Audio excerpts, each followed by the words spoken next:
There we go. Welcome, everybody. Sorry we don't have an intro for this one, but I haven't made one. If anybody wants to make an intro for our SHOT Show shows, feel free, and then we'll use it maybe. Anyway, we're here on Tuesdays in the mornings talking about SHOT Show, and Clover's joining me from Texas. Thanks for jumping in. Hey, good to be here. Sorry again for the lateness. I guess we're not too late, but yeah, that's sitting there wondering what I'm going to do this morning, and then Clover texted me, and I'm like, oh, yeah, that's what I'm doing this morning, the thing that we scheduled for me to do, or Yeah. for us to do. But yeah, totally had blown it off. Totally forgot about it. We had an auction last night, and there's another auction tonight, so that's what I'm blaming it on. Normally, the auctions are on Tuesday, so it's a little different protocol or routine or whatever, and it's going to happen tonight also. It's a big, their yearly auction over at Pot of Gold. So I'm just a little bit all, you know, schedules are a little bit mixed up. Well, it's a But weird that, thing doing this early too, though. You know what I mean? I kind Like of like it actually. I'm kind of thinking this has actually I do been an too. experiment to thinking about doing the daily show in the mornings instead of the evenings. Mhm. And it didn't just to try it. We've done it before, but I don't like getting up in the morning. It's weird, but I can move the schedule around. Once I get used to the schedule, who cares what it is? But Yep. Arizona in the morning is usually hot and gross. Right now it's winter, so it's nice. But yeah, half the year this would be. I'd have to have air conditioning on and stuff. I wouldn't like it. Anyway, so that being said, we're talking about Shot Show, and we've had a series of these shows. And on Tuesday mornings, the goal is to, well, we just like Shot Show, so we're just going to talk about Shot Show regardless. But the idea is to go live and talk about Shot Show in front of people who are maybe interested in this and have questions. She Fires is out there, Milsurp Duo. That's exactly who we're doing this chat for, is the people that might be interested in learning something from people that have been there before. It gives us a chance to recollect on past shows, talk about how interesting the show can be from various facets. And we've talked about all kinds of different things. We've allowed ourselves to go off on tangents. We try to keep the show around an hour ish. And today we're talking about how much it costs to go to SHOT Show. So, any thoughts on that one? Have you thought about uh, anything that you had prepared or considered talking about this morning? It's shoestring to the sky's the limit. I mean, if you want to go lavish, and you have the means to do that, I think that bottom line on it, spoiler alert, whatever you want to call it, is I think you can pretty much get the shot show in any budget. Any realistic budget you set. So, um, just kind of depends on what you require as far as getting the shot show, and, and the second I think part of that too is you know your first time may be a more stringent budget than later on. I mean, at any given time, you know money and economic situations and what financial situations or whatever, that's going to of course dictate um, what the budget looks like. But um, yeah, I think it's just the whole idea. What I usually tell people is just get there. I mean, whatever you got to do. If you got to do it on a shoestring budget, do it on a shoestring budget. Then once you get there, because a lot of the stuff we've been talking about, we can talk it to death, and everybody does. But then, the thing is, you don't know what you don't know, and if you haven't ever been, you don't know.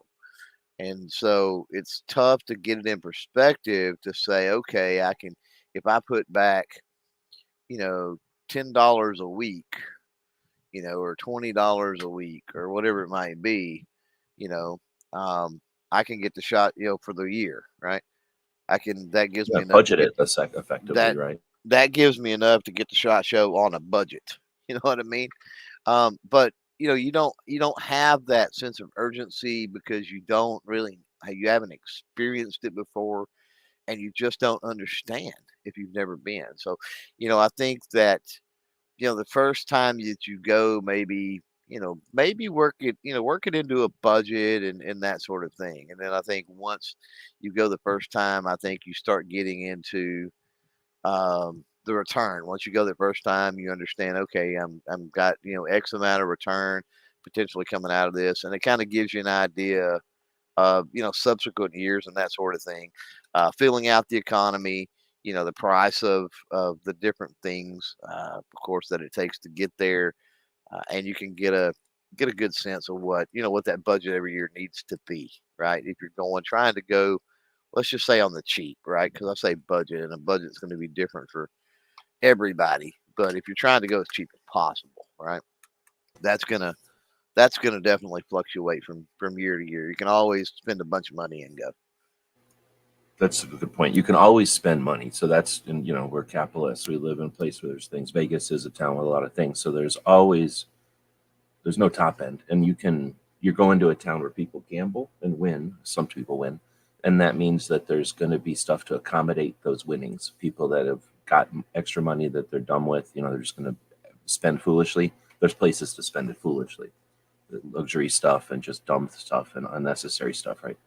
Um, with that being said, and it's probably a little bit worse than other towns because of that, right? It's a very tourist town and a very focused on let's get your money and move your money away from you again, like real smoothly and seamlessly.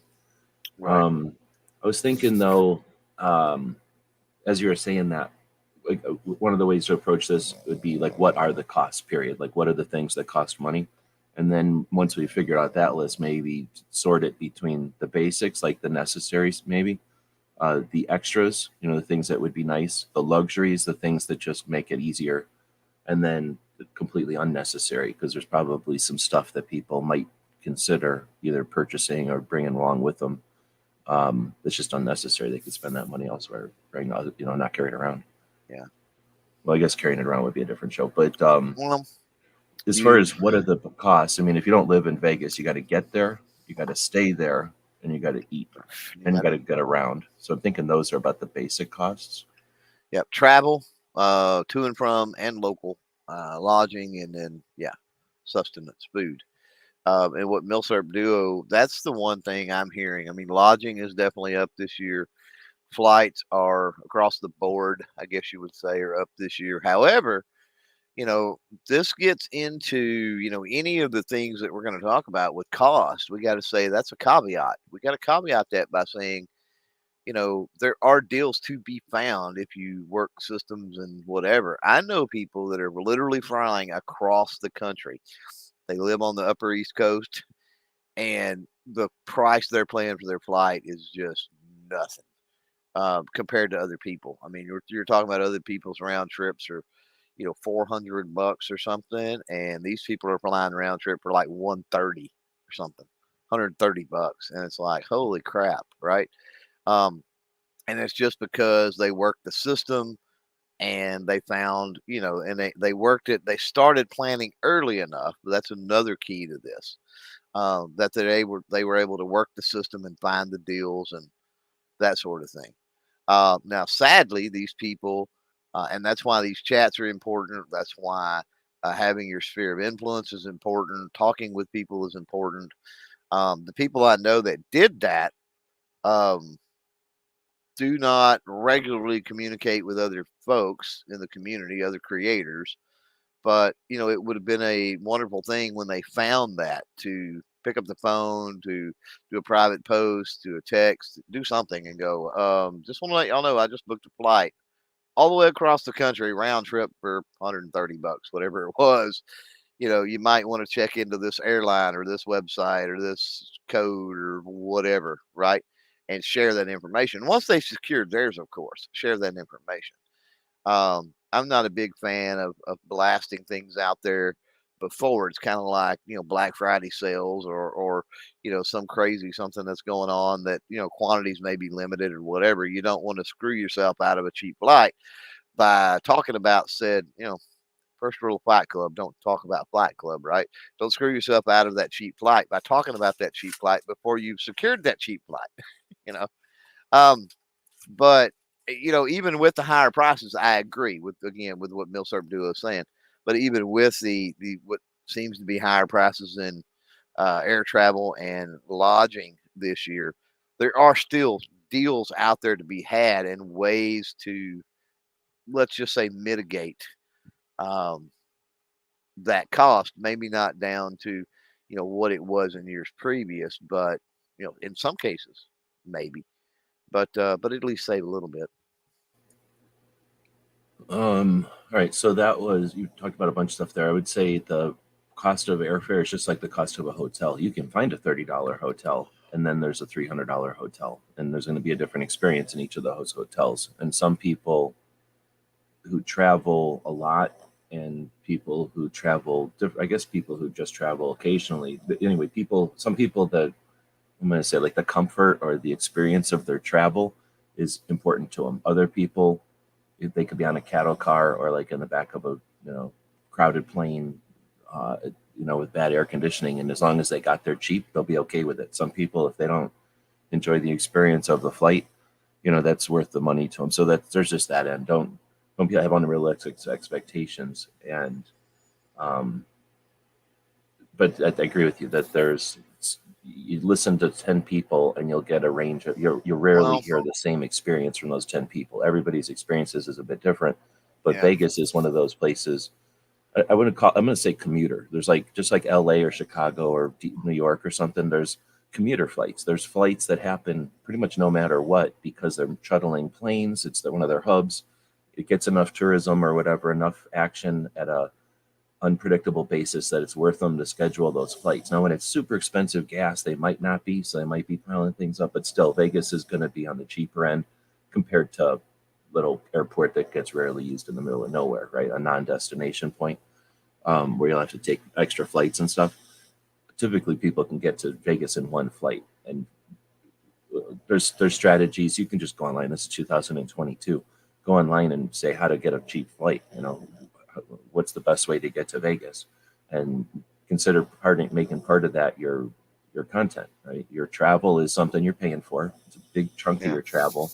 You're allowed to get a return on your investment. You're investing in getting yourself to SHOT Show. Well, getting yourself there is half the fun, half the battle, half the plan. So you can have another channel. You're not restricted to have one channel. There's a lot of benefit to having a channel that isn't gun related. That's your travel blog. That's your food diary. If it's your food channel and you're going to be talking about the restaurants you eat at, then travel is part of that. If it's a car channel and you talk about the rental cars that you're going to see in Vegas, your travel to Vegas is part of that. So if you get a good price on a flight, you have a good or maybe a bad experience on a flight, you're allowed to make a review of that. You're allowed to post a blog post or a specific video about it. And, in the hopes that you're going to get some kind of affiliate sale or, extra reach, or maybe even just the travel agent or person that you worked with to make that happen, a plug for them. Your travel is a third or a half of your expenses, possibly. My flights were brought to you by my local gun shop. We're brought to you by the holster maker in town. We're brought to you by the range that is one. Wish they could have got to SHOT Show, but I'm going as their representative.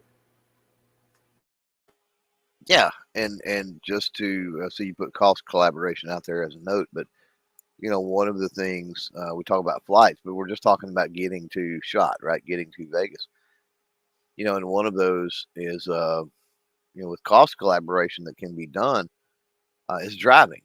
So, hang on one sec.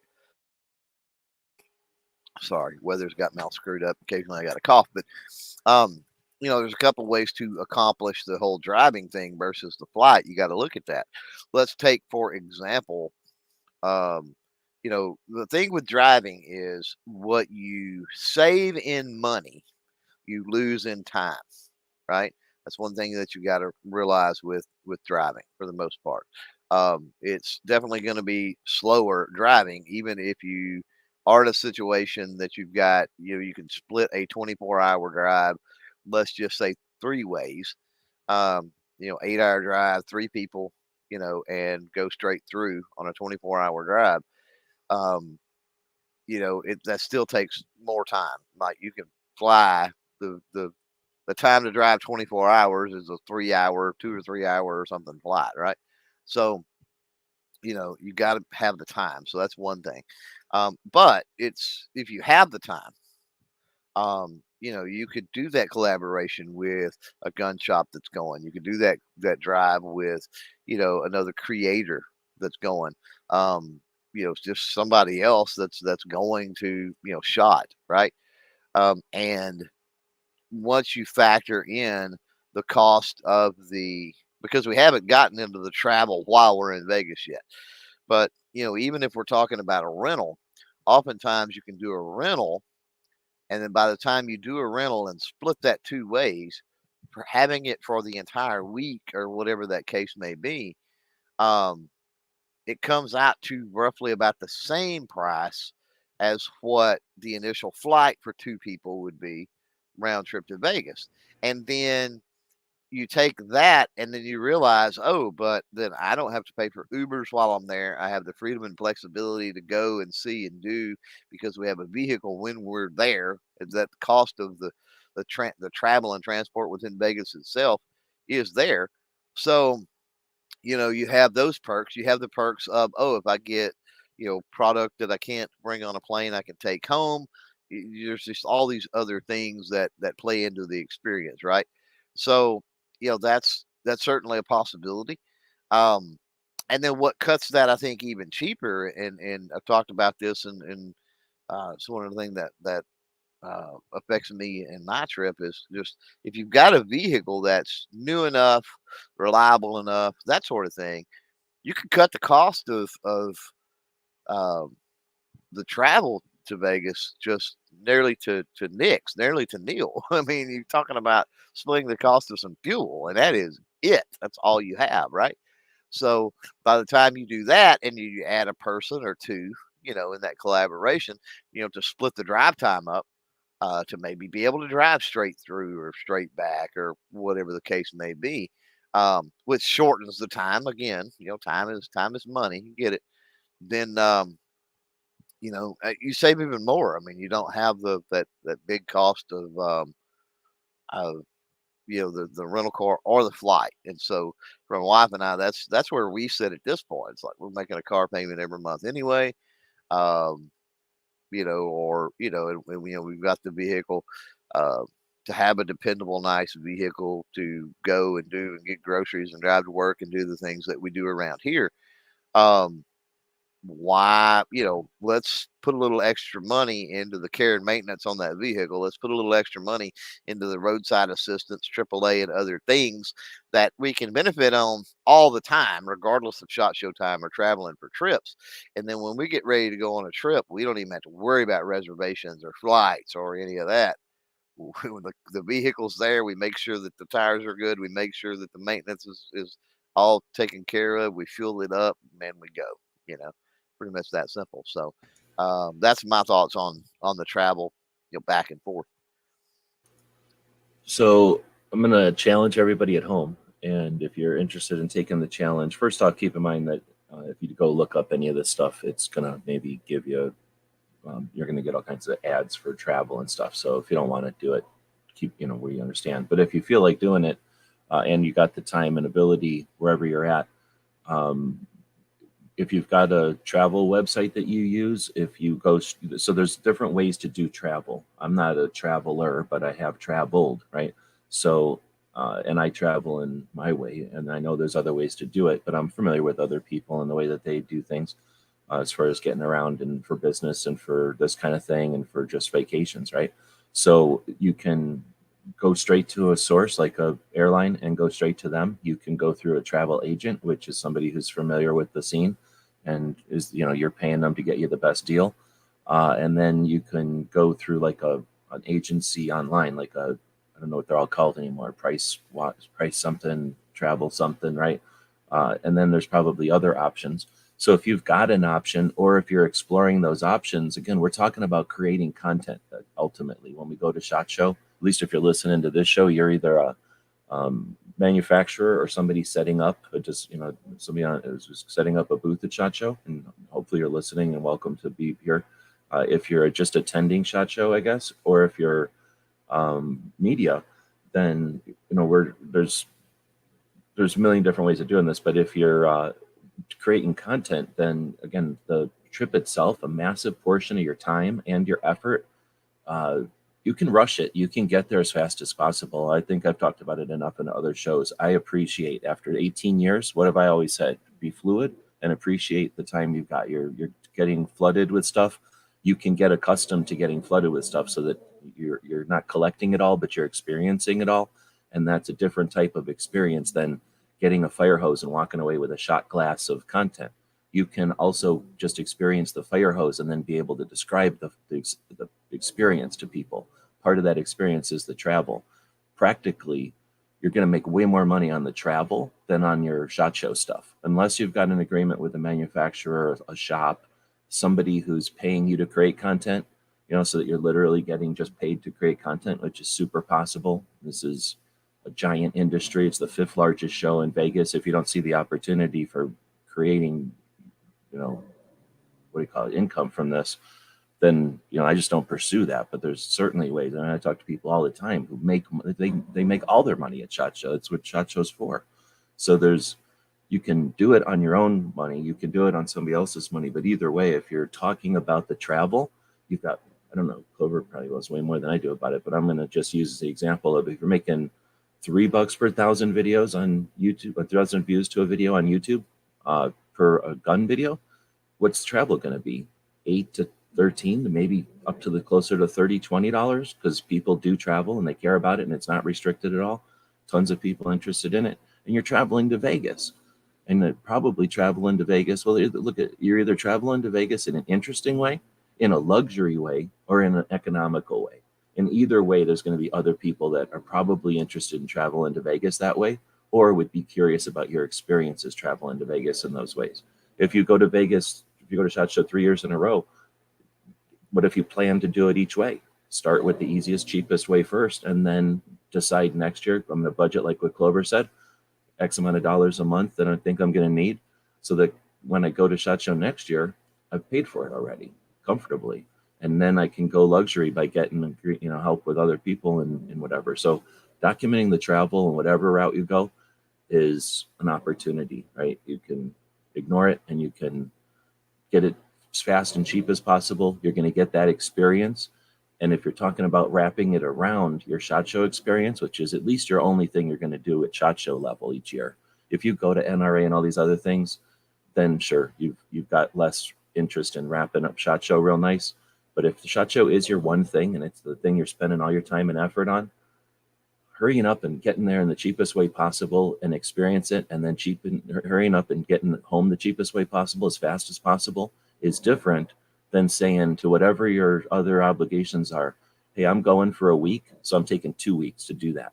And you're going to take a couple of days to get there and understand the trip. Because here's a realistic. If you're driving, like what Clover's saying, let's say you're driving from anywhere in the country that takes some real time, you're going to get there and you're going to, unless you've driven to Vegas a bunch of times, you're going to have to experience that trip. Now, there might be mountains, there might be a town, there might be something of interest that you want to see, and you're going to discover that along the way. Now you can add that to your trip back. So go in there, sure, you're not going to necessarily fart around getting there unless you really want to, but you can schedule to fart around on the way back, and you're reconning, you're getting all your intel on the trip itself, the route, on your way there. So keep your eyes open and pay attention to what's going on, kind of plan your trip back. And then if you comfortably spend your time on the way back decompressing, when Clover talks about having 3 people in a vehicle for 24 hours, that is an opportunity that you will not have very often in your life unless you become a professional YouTuber and can collaborate with other people in a big way. But think about having 3 people who are competent and able and interested and just either are going to SHOT Show or coming back from SHOT Show, creating videos. I can tell you from experience, the 8-hour drive between Tucson and Vegas, when I've got a crew of people who are chomping at the bit to go experience SHOT Show in 2009 and 10, when they first moved over there was a competition among content creators to put content out and to get their content up on the internet first. And we were at the edge that and I would say we created it, but we certainly fostered it and encouraged it. And we were kicking ass on it, hundreds and hundreds of videos. I didn't do that by myself. I did that with 7 dudes. So we go, and chicks. So we bring people to SHOT Show. They're chomping at the bit. So we created content. There's a whole section of book reviews that you'll find that are us driving in the car doing book reviews on the way to Vegas. We must have got 20 book reviews in that 8 hours. That was just because I just decided to drag a bunch of books with us and do book reviews because of the Amazon links, right? So we created, it's not like I'm rich from it, but if I had capitalized on that, we might actually have a residual income from that 8 hours still to this day, because people are still going to buy books, right? We were talking about all the books we liked and the books that we thought were cool. If you're doing it on, imagine all the stuff you could do in the time. You can all just sit in the car and experience what it's like to travel together, or you can sit in a car, one person on a laptop, one person on a live stream, one person driving, and experience what it's like to create that kind of audience. And I've experienced what it's like to create that kind of audience, and it's pretty freaking awesome. Let me go kill some bots and let Clover talk about that a bit. I think I already got the bots, but um, Thanks. yeah, that's yeah, that's kind of where I was going to go. I was going to say, okay, maybe we've covered the the travel there, this far in so far, and that's a great point when you talk about the collaboration efforts, the debriefing, the being with like-minded people that are going to the excited to go to the same thing. Talking about the trip there as well as really jazzed and pumped with the experience coming back. There's opportunity.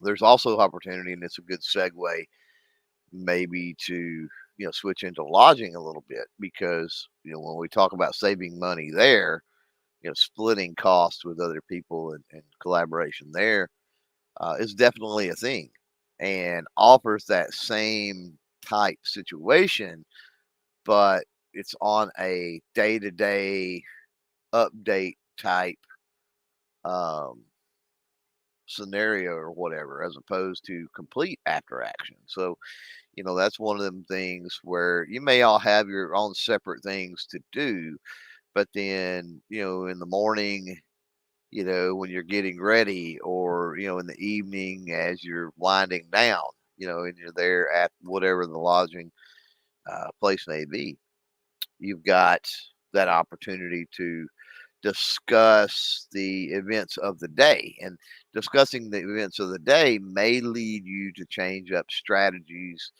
tactics, may add things or remove things from your to-do list, that sort of thing for the following day, right? So a much more valuable situation, in my opinion. Well, I'm not going to say it's a more valuable situation. It's definitely a different Potentially situation. more. Yeah, potentially a more valuable because you would not have that experience otherwise if you did not have that debrief the night before, shot the next day where you could employ said tactic or strategy or whatever it was. So, um, there's definitely value in that, and so that's where we get kind of come back to this idea that it's not it's not just about the money. It is. Don't get me wrong. I mean, if it's X number of dollars to make the trip and you don't have X number of dollars, it's like, yeah, I get it. It's about the money. So it's definitely a component.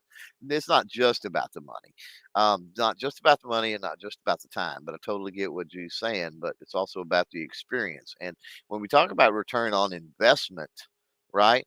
What is going to up and increase those chances that you're going to get a better return? And one of the things is the communication, the collaboration, that sort of thing with other people. Um, I just think this is totally an opinion, right? No blind studies, scientific studies have been made that those creators, those people that go to shot, um, whether they travel as a group, and whether they travel as a group, whether they stay as a group, or whether they travel and stay as a group, you know, I've got to believe that the return on investment, the ROI with shot, regardless of in what capacity they go, it's got to be higher with those people, right? So again, we get Wait, back to got to this be higher what? idea.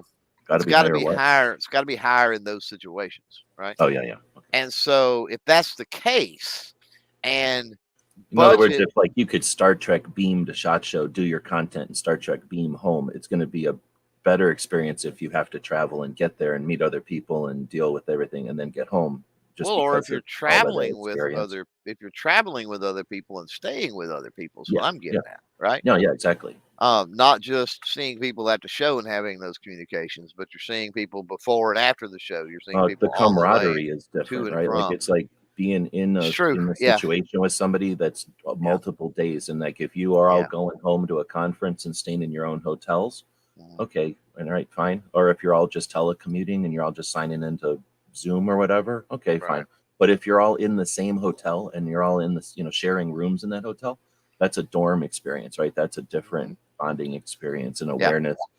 That's the person that has to sleep with the eye shades on, or that's the Mhm. person that insists on having the first shower of the day. It doesn't mean nothing. It Yeah. just gives you more awareness of each other, right? Yep. And the whole point again, I go back to, the money is a thing. I mean, we can't gloss over that, right? And so if you're looking for a better return on that money, then thinking about those ways not only can save you money in the short by, potentially splitting the cost of travel, of lodging, and things like that, but can also increase the return on the back end, which it's not saving you money up front, but it's bringing more return on the money you spent. Right? It's getting you more value for that budget, At for least, that money it's that hard you to had to say put out. more because what if you can't deal with it or you're not interested in it? It's additional or it can be enhanced, but definitely more of it. But I'm Well, just I've saying said that it doesn't. potentially. Yeah, Yeah, it's yeah. not. The Yeah, potential is important. Yeah. And we're just offering advice on our experiences. I'm sure there's people that money isn't the issue for them; it's something else, and they're approaching shot a whole different way. And I haven't approached it in a zillion different ways. I've approached it 18 times now, but you know, pretty consistently from a content creator and more from just somebody who's interested in the show. Honestly, then so I was started out just being interested in the show. There was no ability to, there was no one to show content to, even if I could, do content. And I'm not the kind of person who's like a robot brain that can keep track of every gun that's out there. I like the guns I like, which is a very small slice of the pie, and I'm totally able to not pay attention to all the other stuff out there. Some people aren't good at that, right? Like it's tough to not right. to be in a place that big and not be able to be comfortable if you like to know more about it. Anyhow, um, again, so there's a challenge out there if you're listening to this. Unlike a lot of the other channels that are doing a weekly focus on Shot Show, and as a content creator going to Shot Show, or as a manufacturer, what it's like to the experience of a content creator going to Shot Show. This show, our version of this series, is going to suggest that if you're out there listening, think about what part of the country you're in. Let us know, like the city or state, and then, like Smeggy just did. Thanks for that. For him, it's going to be travel $300, lodging 350, Uber is 150, food is 300. So he's thinking about it 1100 for a full week with the room, and then he can fiddle with that. And then he's also had put in here somewhere as another comparison that it was about, where did it go? Oh, flights are about 300, and he figures it'd be about 300 if he drove. So that gives us an idea. He's in the San Francisco area, so pretty close to Vegas and pretty similar depending on which way he decides to go. But with that in mind, so feel free if you're listening and you want to take the challenge, come up with that. You don't have to be super specific. You can go to like a Travelocity type of site or something, or if you've already done some stuff, just tell us some round numbers. But that gives us an idea of what prices are like. So $1,000 from San Francisco couldn't be any closer. I imagine it must be something. Like, I don't know where Clover's at on that. But if we look at that also, we kind of talked about travel a lot here. Travel is a big part. Lodging, Well, obviously, another big part, and that fluctuates. You've got getting around Vegas and then food. There's also another thing there. We're going to say like memberships, um, costs, like drinks, or just, the inconsequentials, whatever the other part, because Smeggy's talking about if he didn't like really do too much. So I'm going to say another couple of $100 worth of just being able to do stuff comfortably and not have to worry about an entrance fee or an unexpected extra Uber or something like that, right? yeah, I was gonna say, I mean that, 1100, and talking about where he, as close as Smeggy is, um, you know, Maybe a my thing wife and I, for gear. can bootstrap, like a $1,500 trip for the entire week. I mean, you're talking about 10 days worth of travel or something like that for And about two people 1,500. food for the week. And so that for two people for 1,500 compared to one people and a longer probably frame of time, just simply because of travel alone. Um, or 1,500 compared to, what Smeggy's talking about for 1,100. You got to. That's where, first of all, it shows that time is money and money is time. So it definitely, you got to factor that in. But it also shows how different parts of the country are different, and people may or may not be set up. We're set up in a way, as I talked about earlier, where the vehicle we have is conducive to cheap long trips because of the gas mileage it gets where other people may not. All they do is drive down the road and go to work. So if their vehicle gets 12 miles to the gallon, who cares? Because, that's all they drive daily, right? And so big difference between 12 and 40 miles to the gallon. And then also you got to figure where you live and the cost of fuel. Where Smeggy lives, fuel is no doubt considerably more expensive than fuel here, and not just fuel here, but pretty much fuel from here to there and back. Yeah, you're Um, driving the pipeline, so you're about the right, cheapest prices in the country. right. He's driving It California the entire definitely time, so it nowhere he stops is going to be cheap. yeah, it definitely goes up. The closer we get to Vegas and whatever, we definitely see rise on fuel prices along the way. But that $300, what it talking about him to go. I mean, our whole trip there and back, I would be surprised if it was, and we don't know what fuel prices are going to be in the next month or two. Let's be honest, but at current rates and looking at that, I would be surprised if our entire fuel bill there and back was that much. Because I think in 21, I think it was about $200 there and back for us. Okay, so you got flights or travel to the place. You've got your lodging when you get there, and you got your food. I'm going to say inconsequentials, fees, and that kind of stuff. But then I'm going to add cost of gear because unless you're decked out and you got nothing to worry about, you're probably going to have to purchase some stuff to get there. So don't forget about that because you're going to get all this stuff budgeted out and then go, "God damn, I'm spending $1,000 to go do this one thing. I might as well get a good camera." And now, what are you throwing another $1,000 on there?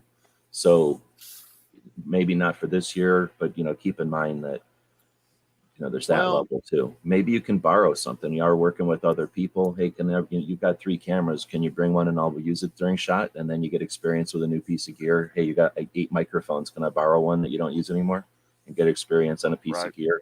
Do reviews of those gears. If you're going to be in a vehicle for 8 hours and you haven't reviewed all your gear at all the rest stops and all the cool stuff with New Mexico driving by in the window behind you, you know what I'm saying? Like, who wouldn't want who's going to be like, oh, I'm watching a review about a microphone, but because he's in a car driving through New Mexico, I don't appreciate the review anymore. Like, people are still going to watch that review and you're still going to get whatever affiliate link or you know just view on the other side. If you're doing it on a non-gun channel, literally just the views mean money. I don't even think of people in the gun side think about that too often. Unless you're huge, you're not making Mhm. monies from views. But talking about microphones and road trips and gas stations along the way, Route 66, either stuff that still exists or it's kind of falling apart. The skeletons of the old Route 66 stuff, the natural wonders of the world. The Grand Canyons and the Mhm. other features you might hit along the way. Those kind of channels just make money. Period. Like, that's what YouTube is all about. I don't think too many gun people think about that unless they've got other channels. Well, yeah. Okay, so we did get a bunch of people. Mill Surface saying from Illinois, 500 for flights, lodging, it's free. I don't know how he's doing that. Uber 100, food 300. So he's thinking just under 1,000. That's pretty Um, good. That's pretty good. I mean, that flight seems high, but I mean, I don't know what flights out of Illinois, whatever. Who knows, right? and then plus in Illinois, you could book over to like St. Louis maybe or somewhere else and get a flight different. I don't know. Well, you've Flight got there where you live. keep in mind when we were talking about you were talking kind of about incidentals. So you've always got other things when you're talking about gear, like, oh, I left something at home, right? Or oh crap, I lost this. Where's it at? Or oh, this quit working.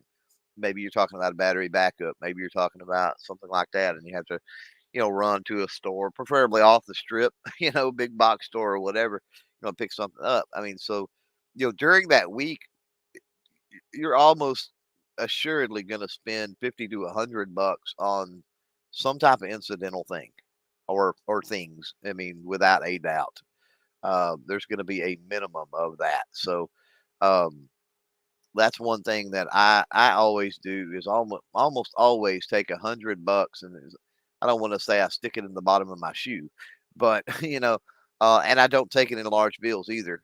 I'll take like $100 bill, but like 5 20s or whatever. Um, and I'll stick that somewhere.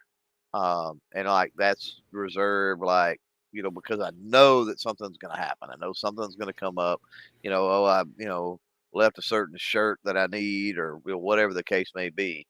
You know, um, and I've got to go do that. And so that's the way I treat some incidental money. And it's out of sight, out of mind in a way. Like if something happens and it's like, oh crap, I've got to run and get this. Well, that sparks my memory to go, oh yeah, you got that money tucked away here, in this Yeah, but don't compartment. bounce right to it. Are you talking emergency or extra, just like uh, margin money or whatever that would be called? Like, because if it's Well, it's emergency, like I'd call emergency separate.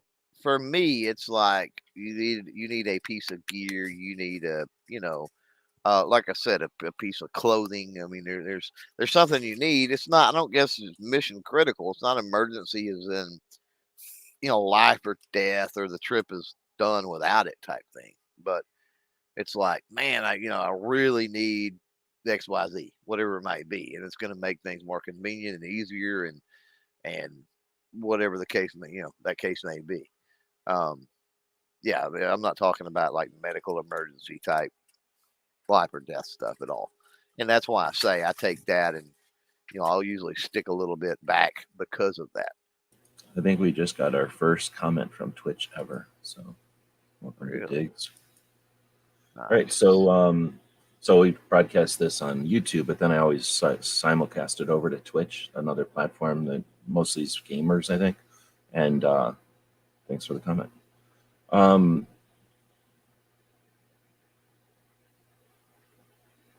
Totally threw me. So we were talking about the budget, and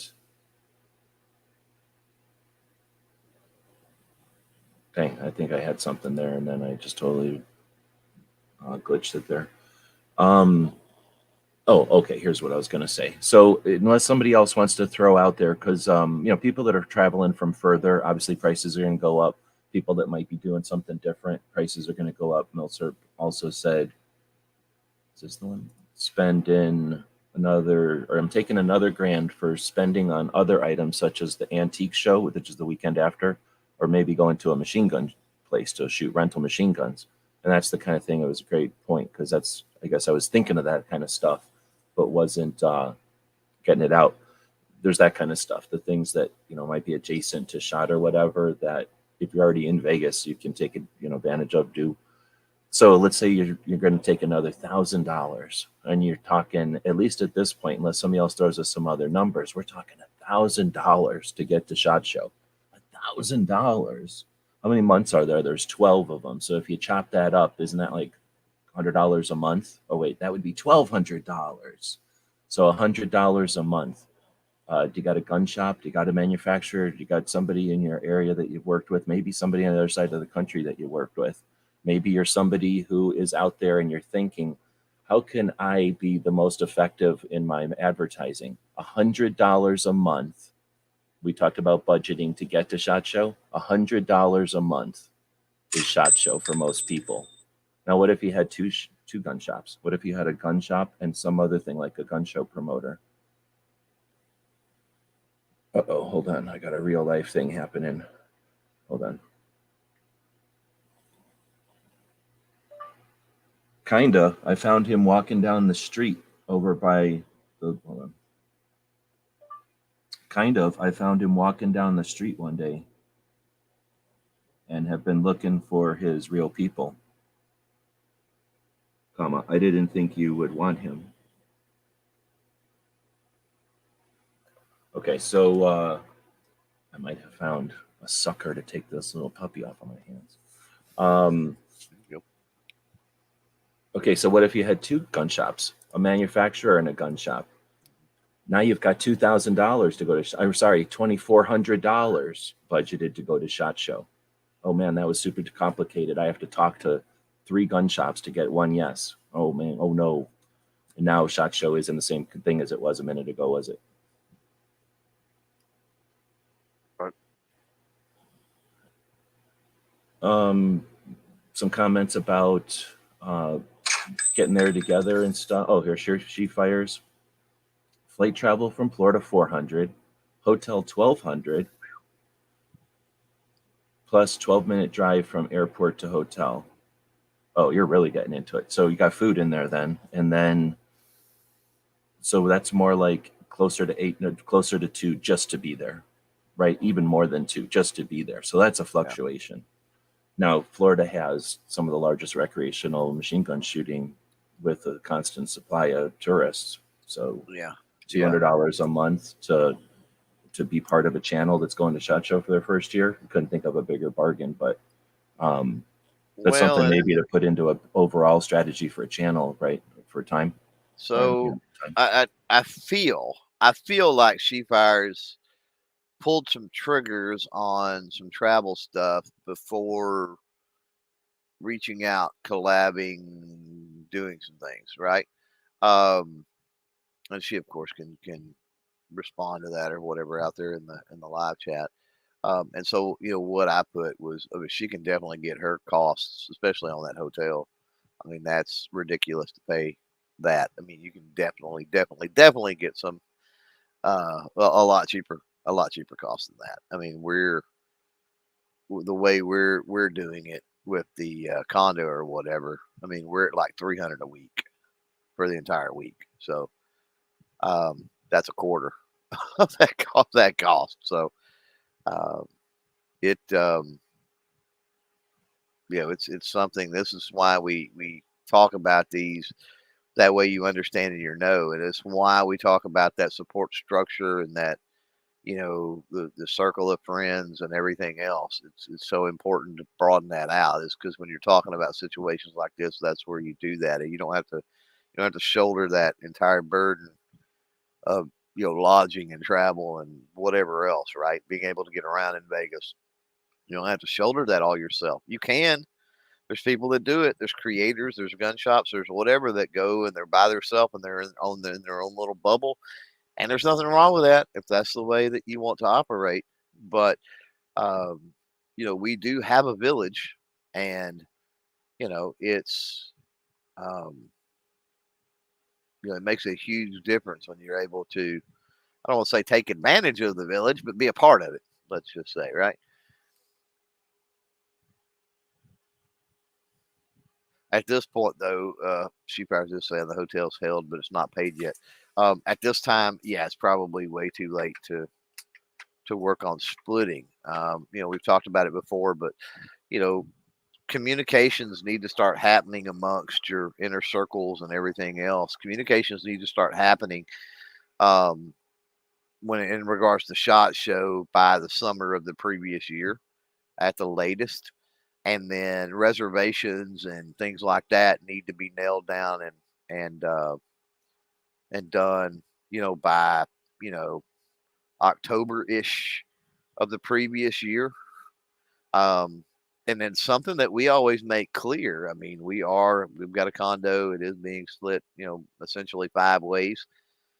Really, I guess only four, but we'll say five. Um, but the thing is, once we lock everything in, when you're talking about a collaborative effort, and this is one thing that um, it's just an agreement going in. Like, if you bail, you're done. I mean, you're still on the hook for your part. So, if it's one of them situations where you know we all go in at $200 a piece, and everything is paid up, and somebody ends up not going, well, they just lost $200. Um, and that's a gamble, sure, but it's not fair to everybody else. That somebody everything was planned for and everything else on that. So, um, just to give you an idea, like when you're talking with that inner circle, when you're talking with various people, you're trying to put something together or whatever, um, and you can tell real quick. You got to be really careful. There's folks out there that I consider great friends and colleagues, and I would never even consider entering into any type of an agreement to share a room or fuel or a rental or anything else with them, um, because I know how flaky they can be, right? And so that's where it also, I think you've got to be careful with the people that you enter into those agreements with to try to share costs and split costs and do things like that. You really want to know that they need to be, friends is one thing. Like, I get along with this person really well, and blah blah blah blah blah. Well, that's great because you're going to be spending, let's just say, in a setting where you're splitting a condo, you're going to be spending the entire week, at least at some point, every single day with that person. So, getting along with them is and everything is certainly important. But then when you get into the financials of the situations and things like that, you really need to know that, with financials and the commitment aspect of it, um, you really need to hone that down and make sure that you're, collabing, sharing whatever with not people, just people that you like, but people that are like minded, that operate the same way, that see things the same way, um, or in a similar way. I'm not going to say the same way Well, you exactly, don't but a have to similar. necessarily be 100% consistent as long as you can deal with the fact that you're not consistent. Like if you've got a bunch of people that are sloppy and neat, as long as they don't care about each other, then that's Yeah. fine. You know what I mean? But if it's a bunch Well, of yeah. people that are sloppy and neat and they can't stand the other people, then it's bad news. Well, it's more of a fundamental thing, right? It's like, I understand if something happened next week, if something happened next month, and Right. it's You're like, still oh, paying your stuff I or can't whatever. go to Shot. Well, you know what? I'm not screwing Ghost and Budget and Rogue, over and demanding I have my, get my money back and whatever. It's like, that's my bad. That's my Well, fault, and on the other hand, if and something I'll deal happened with and it. you needed your money back, everybody's also going to be like, well, let's get him his money back and either find Well, if another it was person a or fight it. Yes, if it was a situation, but I would not request that, right? I Doesn't would matter. But not you're expect that. we know what you mean though. If they decided to do it, that's We're getting fine. too close to having let's not tempt fate here. So but we get what you mean. I mean, Yeah, I yeah, yeah, yeah, understand. But yeah. here is what I want to throw in as a caveat. I've been going for 18 years, and I haven't done any of that by myself ever. Joe's been with me except for last year, every single year. It's just Joe, and then other people, up to 7 people, bring into Shot Show. I've even had a Canadian at Shot Show. So and then that's just gun websites, and then we're almost always, well, and for 17 years, well, 15 years or something, we were with a gun shop. We're with Charles with his radio show. We're for many of those years I was with the Arizona Citizens Defense League as their media guy. So I've had different roles there, and I've definitely been involved with different communities of people there. The YouTube people is cool and everything, but y'all a tiny little piece of Shot Show, and there's a lot more of Shot Show going on that people stay in touch with and are aware of, and that kind of stuff. And then military and other jobs that people have had. This is the industry, so we've talked about it before that people reps for the industry they're not, they may be loyal to a brand, but that doesn't mean they work for that brand their whole career. So there's relationships and things that are happening at Shot Show that are necessary. The reason that Shot Show exists. If Shot Show is simply as a superficial as the YouTubers would suggest, then it's just a glamified uh, catalog. It's just because they don't know what's going on at Shot Show. The reason it exists is because multitudes of levels of relationships are what's the word, like, are made possible because of the week long effort or experience or whatever. Wow, Um, that's an interesting insight that you just dropped, and I don't know if you intended to do that or not. Was how the perception of Shot Show is portrayed to everybody else, dependent upon the way that creator or whatever talks about it or covers it. How much of the perception of Shot Show by people outside looking in is tainted by those that never get in depth like we have on this series, right? That all they see from Shot Show is the booth reviews from these people or Oh the yeah, the only sponsorships from these negative people. reviews are people that are overwhelmed, have their jaw open the whole time, and don't absorb anything. They're like a wet sponge getting a fire hose blasted on them. They just say, "Oh, it hurt me." They don't think about all the water involved and that they can only hold so much, but there's a lot more water in the world. They only know the water that they can hold. So they can't. Yeah. relate to other people the Yeah. amount of water that's involved. They can't relate their portion of it because they are the center of their universes, and it is frustrating. I don't care too much because I don't have to. Shot shows doesn't need to be championed, but yeah, it's frustrating. It's kind of sad for the people that watch the observers with bad attitudes who don't get what they think they deserve from Shot Show easily enough, and those observers will have an opinion of Shot Show based on greedy exploiters, basically. So anyway, what I was kind of getting at, so I appreciate that, but yeah, I was kind of getting off in a tangent there, Well, but it's not kind of to like really. the difference. It's kind of like the difference between a sports ball game and you having somebody in the top row of section D that's off in some side or corner, right? And they're only really getting a good view of a certain area of the sports ball field. Whether you have the announcers in the booths that are overseeing everything, right? They've got a perfect bird's eye view of everything going on. And it's kind of like the difference of you're on a cell phone call with that buddy in the nosebleed section, and he's relaying the game to you as opposed to the announcers up there getting the full view of everything, right? The full experience. And so that's sort of what it's like with some of the creators that come back, and it's like, you hear things from them and their perspective and all. It's like it's totally off. It's like it's not that it's necessarily wrong or anything. It's It's just right from like their angle. They just don't right. realize there's 100 other angles They or a just million other don't. angles. Yeah, they're just not relaying all the other pieces, which make a difference. Unfortunately.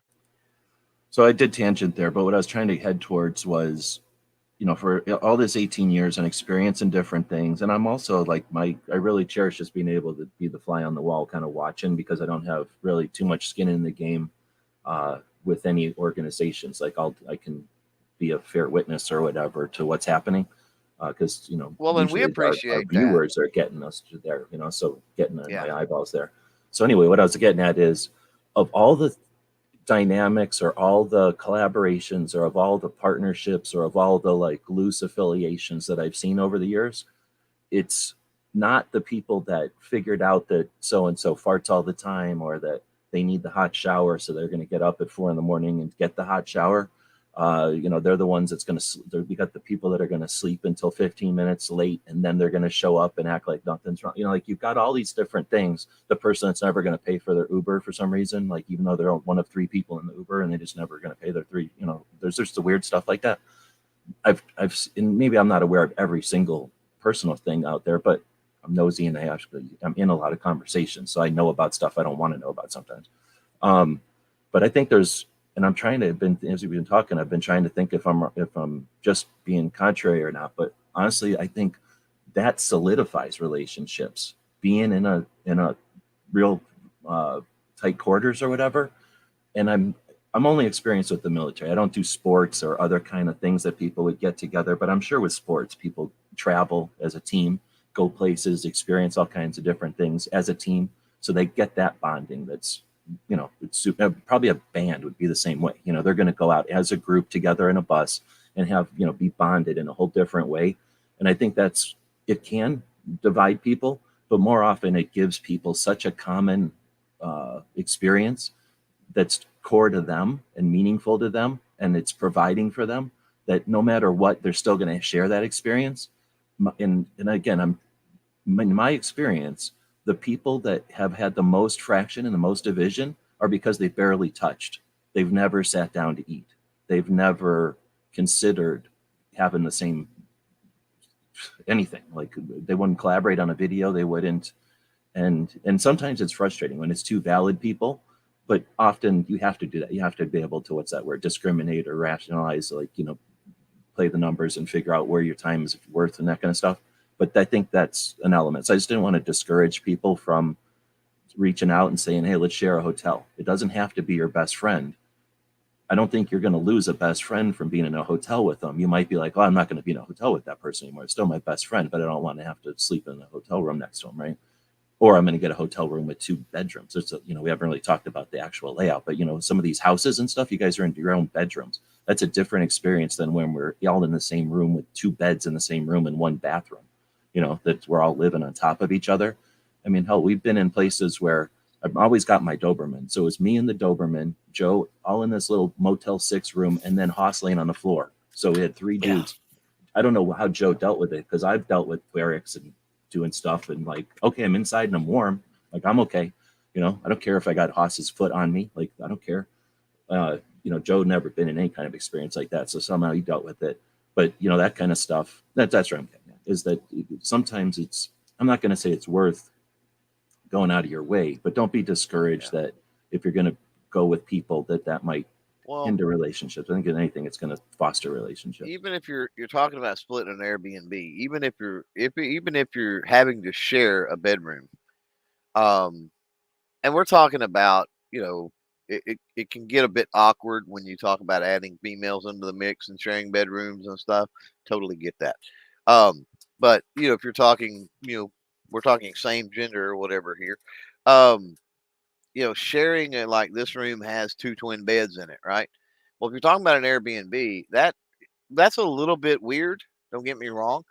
But if you're talking about an Airbnb that has a living room area, a kitchen area, it has other areas, right? It's like, so you're right. You're not locked into that room. A hotel room is essentially one big room. And so you're not locked into that. At least you can get away, right? Um, homeboy may be, sitting on the bed, editing a video or whatever. And, you can always go lay down on the couch, or, you can go sit at the table and do Go sit in the something. backyard or something. Yeah. Right. Yeah. Yeah, exactly. Because a lot of them at least have patio areas and things like that. Right. And it's Vegas. I mean, it might be a little cool for some people, but most of the people think it's warm. Yeah. So, I mean, it provides a situation with like an Airbnb thing. Even though you may share a bedroom, it provides a situation where at least there can be some separation there, which is nice. Separation without literally going out in the hall or having to go sit in your vehicle or something. All right, we're hitting the top of the hour, so I'm gonna go hit. I have 12 in here starred, but it turns out a bunch of these are just me starring my own stuff. So we'll just hit on some of these points, Well, I let's guess. get them. Yeah. Let's so Millsurp said our biggest cost this coming year is our flights prices went up. We kind of addressed that, I think, but that is a thing, and I think the best way to deal with that is like what Clover said: budget it. Get it in your budget each month, so that when it comes, you at least got a cushion, if not the whole thing paid. I think Snob's, did I star it? Snob's point about budgeting for more so that you're going to have leftover, and at the worst case scenario, use up that budget. Like, so budget, round up budget for the more, and then get. I mean, whenever I went with 7 people in all those hotels when we went to Florida and stuff to travel, that's the reason I don't travel too much more, because it costs thousands and thousands of dollars. So I can't do that. I don't have thousands and thousands of dollars. You work with people. Right. You get, hotel is made by. You're going to create content, right? That content exists. That's property on the internet. Every time somebody watches it, it's going to say brought to you by whatever. It's like having an ad on there or whatever. It's like having a poster on the wall. It's like having the Coca-Cola in the movie, right? And especially if you say in the middle of a video or something like, thanks again to the gunshot that got us here. Thanks again to the whatever it is, the entity that made it possible for us to experience all this, right? You're creating all that has a link that has value. So you're allowed to be, interact in commerce and in capitalism. So make it worth your while. Again, you can't be expected to do this as a hobby. If you are, you're going to be taken as a hobbyist. Trust me, the people that everybody watches are not paying a dime to be there. They will turn up their nose if they're not making enough to, that they decide what they're going to do based on how much they're going to profit from it. So then you got cost collaboration, and like we talked about that about 6 different ways as far as like sharing costs, and like I keep saying, like help people help out. Price of experience. Oh, I think what I meant by that is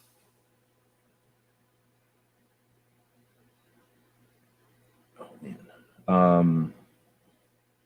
were we talking about back then? Because I was using that as a way to remind myself.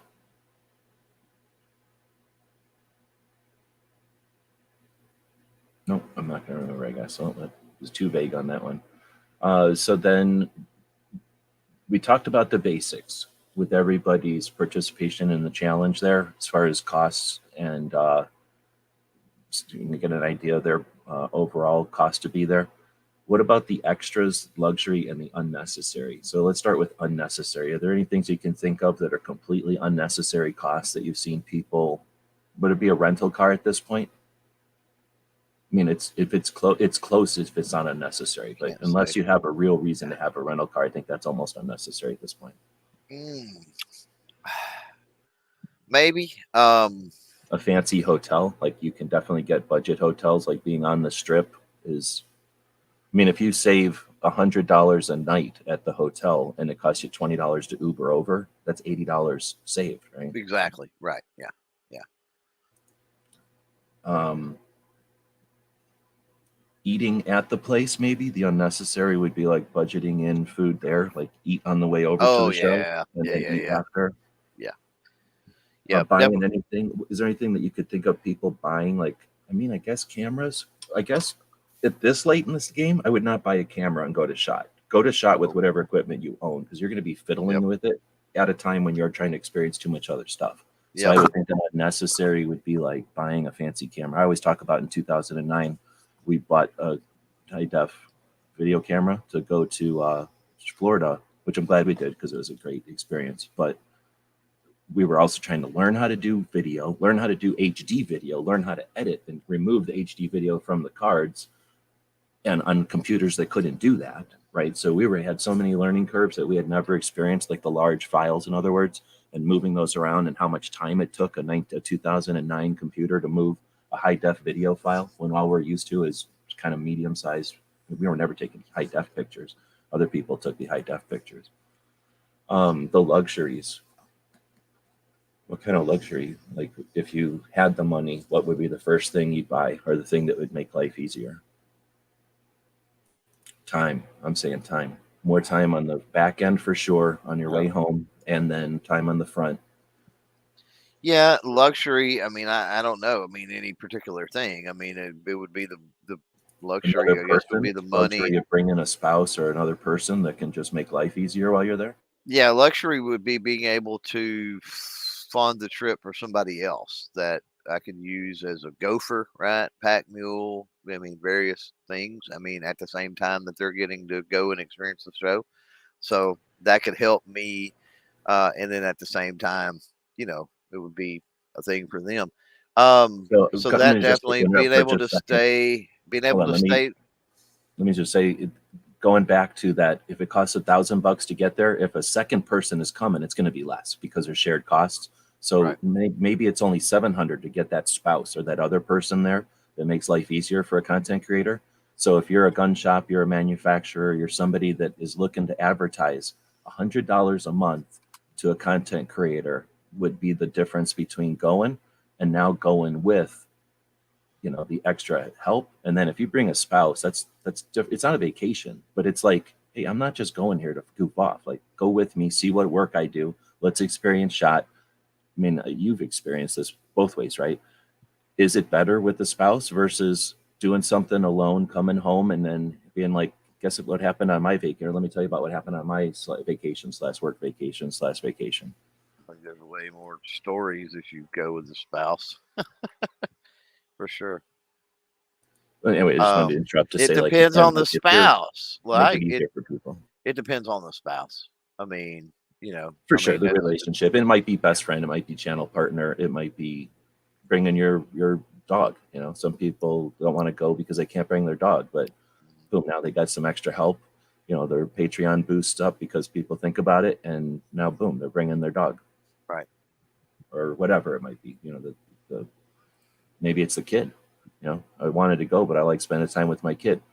All right, well, now my kid's going with me, even if they don't care about shot. And I'm talking like a kid that isn't whatever too young for shot show, Right. but even if they're not interested in it, we got to go to the tennis store or whatever it is, or the M&M store or something in Vegas. Right. Extras and luxury. So again, and if anybody has any questions or things about these, we're not on a script here. We're just kind of winging it. So, and we're definitely down for tangents. Smeggy's what is the next one? An ARB is like $200 a night for a house. You can split it $50 a night per person. So I don't know what kind of cost your guys is at, but We oh, were less than that. We were about 150 150 probably a night, 170, And something in that you range. can rent condos, you can rent apartments, you can rent back houses like behind another person's house. You can rent rooms in a house. I think somebody's done that before. You can rent entire houses, and then you can rent mini mansions and probably bigger estates and stuff. So Oh yeah, I've actually experienced all of, not myself, but I've hung out with people that have done all of those different things. And then yeah, I do it, bring my van, I sleep in the van. If you had a camper, Bob brought his camper. Literally, there's campgrounds in Vegas. Like oh, yeah. Vegas is there for everybody. And not too far from the strip, Bob had his giant Canadian camper, fifth wheel camper. I And don't know we anybody were still who's eating buffets every night. I don't know anybody who's done it, but I certainly know people that have contemplated talking about camping that have contemplated literally bringing their tents, their big nice tents and camping gear, stuff like that. Yeah, I mean, you can technically do it at like Circus. Circus has an RV, and I'm pretty sure you can tent there, but it's cold. So, I mean, it can be nice, and if you're from like the north, maybe it's warm, but it isn't. It is still December. It is still January. But yeah, Right. I hear you. And yeah, that's an option. Like, why not? Um, then Snob said my round trip nonstop Southwest from Tulsa is 300, and that's I don't remember if that exactly when we were talking about it, but there's people that won't fly on certain airlines. So that's where, when we were talking about airfares, I don't fly hardly ever. I have flown, but I don't fly anywhere near regularly or anything. And there's people that do fly will have preferences, and that can create, there's no way you're going to, if you're create a threshold at some level where I'm not going to fly on these airlines, then you may never get prices like other people are getting, right? Because those cheap prices are like cheap hotels. You don't bring luggage and that kind of stuff, right? You don't get an assigned seat. There's just things that people are not going to do if they travel a lot. And then you've got people on the other end of that spectrum that travel a lot and they've got miles. They're probably not listening to this show because they're not worried about it, but you can get miles. I don't know if you can transfer miles, like somebody who does travel a lot can transfer miles to you. Is that a thing? You got me. I don't know. I don't Well, get if it is, miles enough. then again, if you're trying to help a content creator, and I mean, I know pilots and people that get so many miles that they don't know what to do with them. And they're like, hey, you want a bunch of miles? And I'm like, no, I don't fly. And they're like, well, if you ever wanted to fly, I got all these miles for you. And I appreciate it, but I just don't fly that often. But, if you're in a situation like that, or you just travel a lot, whatever, again, getting somebody there, taking that price off of that weight off of their shoulder, that might get them that camera or that extra day or two. I keep assuming that people are listening to this that are actually hoping to get people to SHOT Show, or understanding that as little as $100 a month can create a massive return on your investment for this show. Yeah, yeah, In addition to what $100 a month would allow a content creator who succeeds at SHOT Show, what's that content creator going to do? yep, Close up shop and quit doing it, or are they going to flourish and you've just helped blossom a new content creator that might be the ones that take over from the current nothing we've got right now? right. Okay, so Fire says, I have an idea of how I want to move about, but expect to use this first year for observation, learning, connecting, then recalibrate for next time. It's an awful lot of money. You're spending some decent scratch on this, so I hear you, and I'm glad about that. But also dig in. It's not too much that you can't just take massive scoops while you're doing it. But as a goal, I think that's super strong. Like, that's the way to do it. Yeah.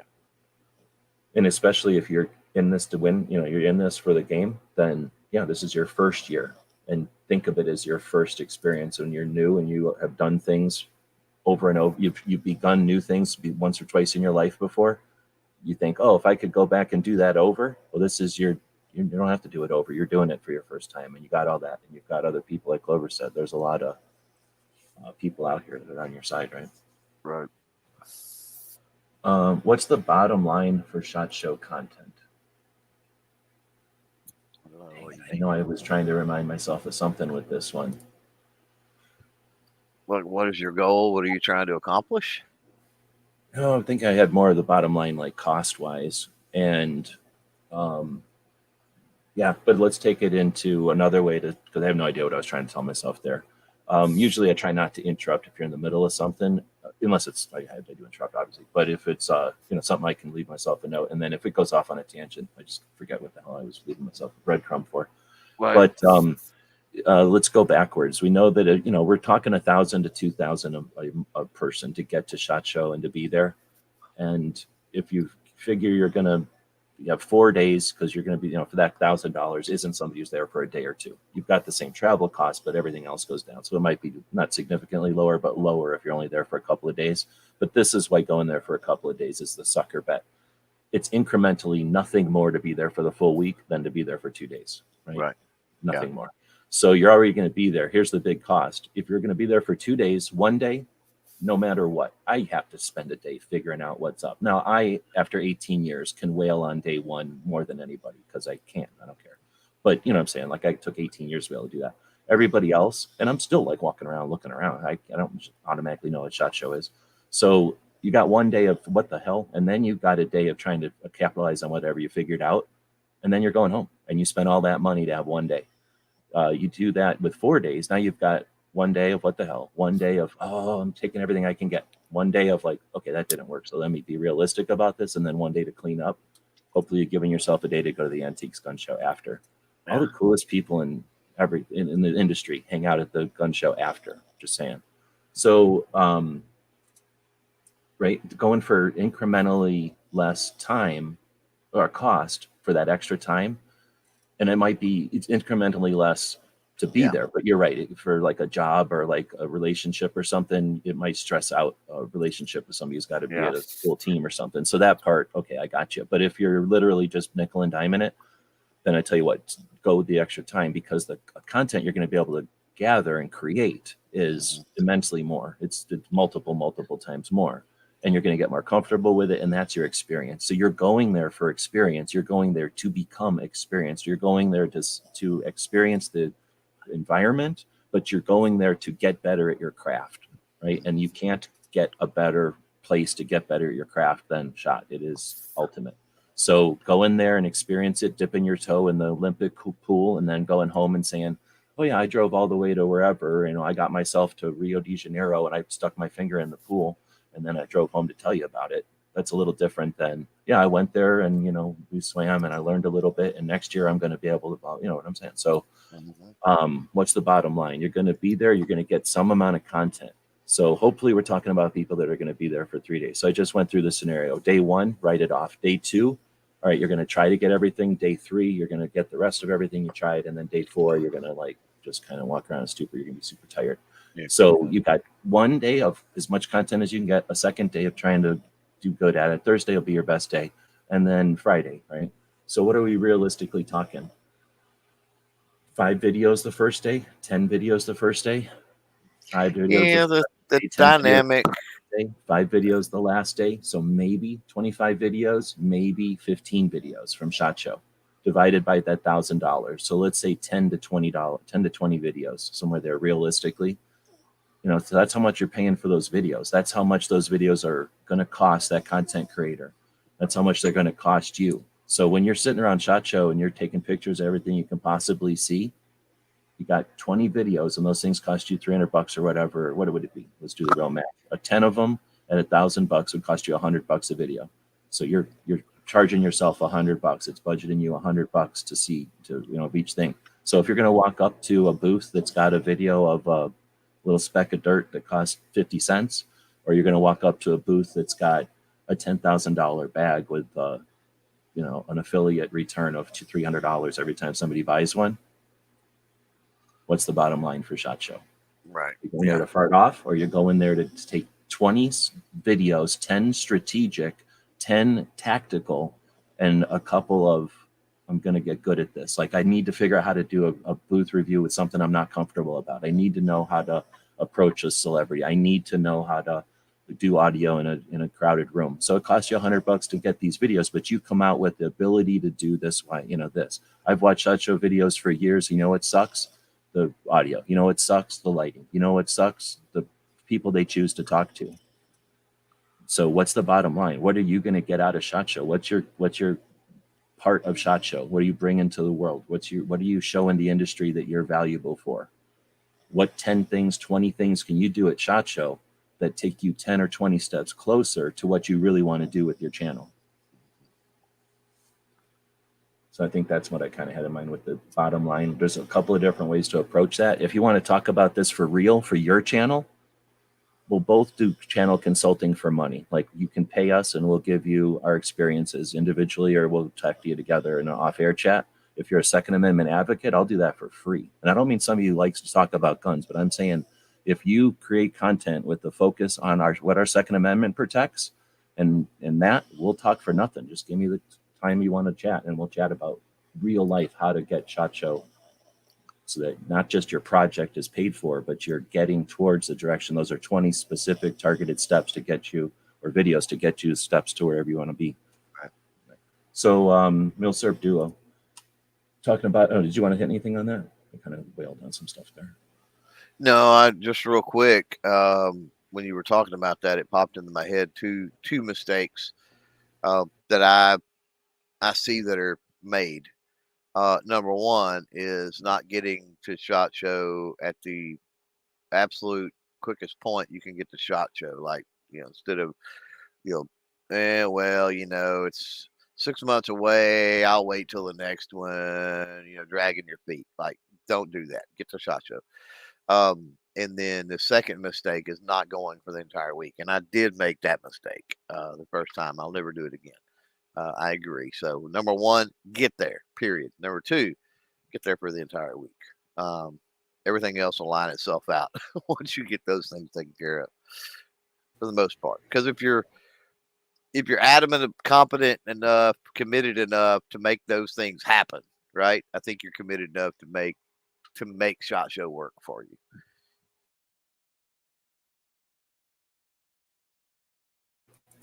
The Milsurp from Illinois is saying, I'm taking another 1,000 for spending on other items such as the antique arms show, or maybe going to a machine gun rental. We talked about this earlier, but I wanted to hit on this again. You don't have to pay to go to a machine gun place. You're a content creator, for crying out loud, and they are desperately they're desperately in need of awareness because they're in competition with like at least 12 other machine gun rental places.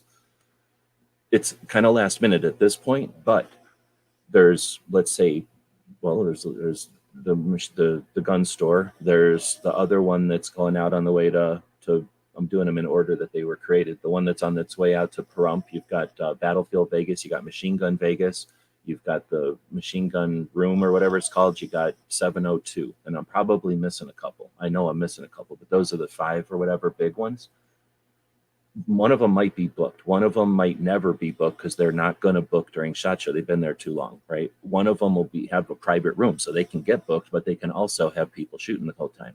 They're all different. I've definitely shot at all of them. Yes, it's possible to shoot at all of them. I didn't pay nothing for bullets or rental or nothing because they want advertisement.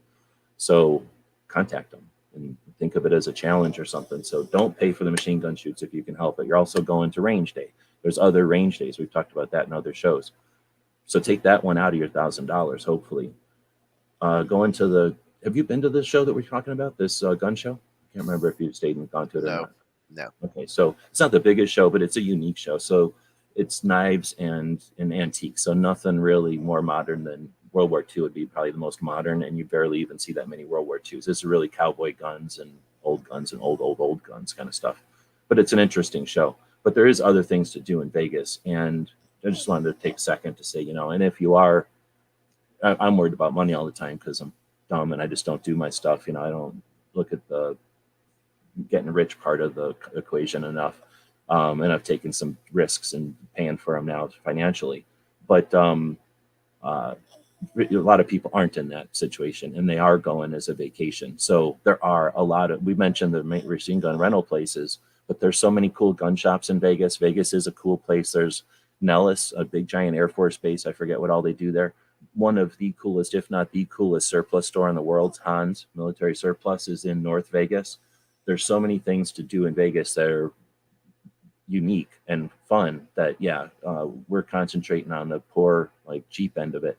But there's nothing wrong with bringing some scratch, spending that extra time and decompressing and absorbing all of SHOT Show while you're having fun renting RVs or four-wheelers out there, going to the Clark County range, which is one of the best. I think it's hands down one of the best, coolest ranges on the planet to just recreationally shoot whatever you want to shoot. It's a county range. You've got you can rent Lamborghinis and stuff like that. Like there's just some fun things you can do. It is Vegas. So we're talking about the cheap end, but on the other side, or just the side that's not as frugal, there's some fun stuff to do. Can you imagine going to SHOT Show and then everybody renting supercars or whatever they're called and zooming all around in the deserts out there? Because when you get deserts, you don't get as many potholes and stuff. You don't get winters that kill the road so much. So it can be some fun driving as well. Don't throw anything on that. Yeah. Are you already in your doing other things? No. Nope. That can be cool though. Let's see. So then Milsurf also says we are using a family member's timeshare, and that's why it's inexpensive for lodging. Yeah, if you have those Vegas options, it's utilize full them. of timeshare. So if you know people that have timeshares, or just ask around, family and people who are be appropriate to borrow something like that from. But if you're not familiar, timeshares are, I don't understand them at all, but people buy a monthly, yearly, whatever it is, room, set of rooms, block, whatever we're going to call it. Like they buy some time in a giant hotel or in a series of related properties or something, and it's all different kinds of scenarios. But effectively, people buy this vacation hotel space every year, and sometimes they can use it, sometimes they can't.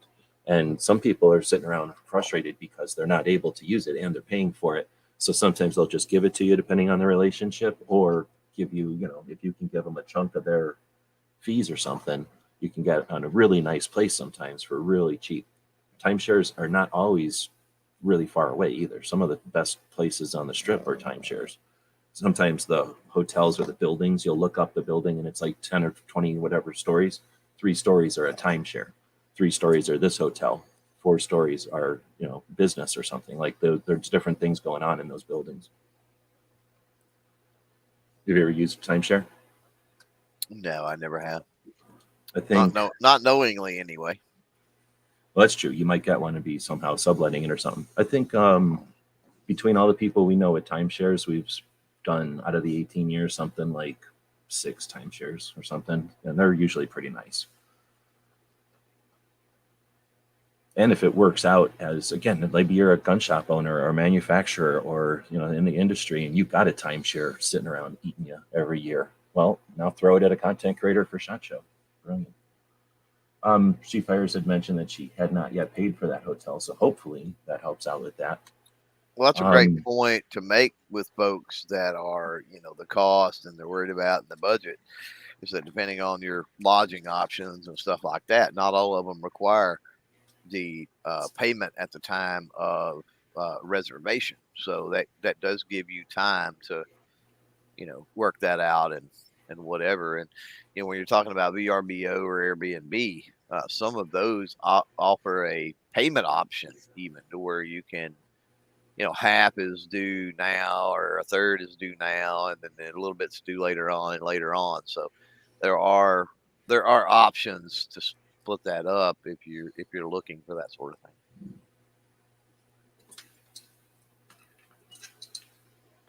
Daniel is saying, I think a lot of the same people go to IMTS. It's more non-small arms though. Which one's IMTS? Something trade show? It's the machinery or whatever, industrial machinery trade show, maybe. I'm typing it in. At first I was thinking it was one of the internationals. The International Manufacturing Technology Show, the largest and longest running trade show in the Western Hemisphere. It's held every year at McCormick Palace in Chicago. What would you think of putting SHOT Show in Chicago? You've ever been to McCormick? I've never been to McCormick, no. McCormick Place, it's not McCormick Palace. It's just a giant thing. I think it's the only thing in Chicago, but it's glass, at least from what I remember. It's a giant glass building, and it's like a basement. Anyway, been to a couple of trade shows in it. I don't think it's big enough for SHOT Show, but maybe it is. So if this is the international manufacturing, I would definitely go to it. If it's a bunch of like mills and lathes and interesting stuff, I would definitely go to it. I really like to go to the concrete one. The concrete one looks freaking awesome. It's like a trade show or an industry trade show for the concrete industry. So it's huge physically because all the machines are big, and then a lot of people go to it. And then from what I understand, concrete dwarfs. Was it? No, they don't dwarf us. We dwarf them money wise and how much money we bring into the city, but they dwarf us in their physical size Yeah. because of all the equipment and stuff. Yeah. And that's why they get the big convention center. Now I don't know if they dwarf us on money, honestly. I think I don't remember Well, what we looked at. I think we looked at it and gonna, we're bigger than them with the number of people that show up is all. yeah. Then he said it's a lot of the same people, just larger weapons, way bigger than SHOT Show. Maybe I'm looking at the wrong one then. Yeah. He says it's all that plus missiles and tanks. So if you're talking about like if you think of like a movie where they're doing like one of the international uh, munitions shows or something, like there's things like there's Modern Marine, there's some military specific versions of the SHOT Show. So if we think of SHOT Show as, remember how many booths is it? 2,000 booths, 2,600 booths, or am I pulling up the wrong number? Whatever the number of booths is at SHOT Show, that's the industry as far as the manufacturers, the distributors, the middlemen that are super necessary. Otherwise, this would never work. The gun shops. So there's going to be like gun brokers and some larger gun shops that might even have a booth. But then materials might have a booth. Somebody that's just creating precursor materials for something else, nylon or the camouflage. Those camouflage literally has booths. Cry Precision has booths. Like Rain Tree or whatever. What is it? Whatever, all the different camos, like they're there represented. Those camos are entities, right? So when you think about all those things as segments, I've talked about the outdoor show. So things like boots, knives, water hydration systems, they'll take their booth and they'll go to an outdoor show for the camping industry or for the outdoor industry. Same thing with the military stuff. If they break down their booth at SHOT Show, they're not just like putting that in the garage until next SHOT Show. They're typically bookings to the next show. And sometimes that's like another SHOT Show for a different hemisphere. So there's like a Europe SHOT Show, not from the same company, but like the equivalent, a big small arm show for recreational and military and police.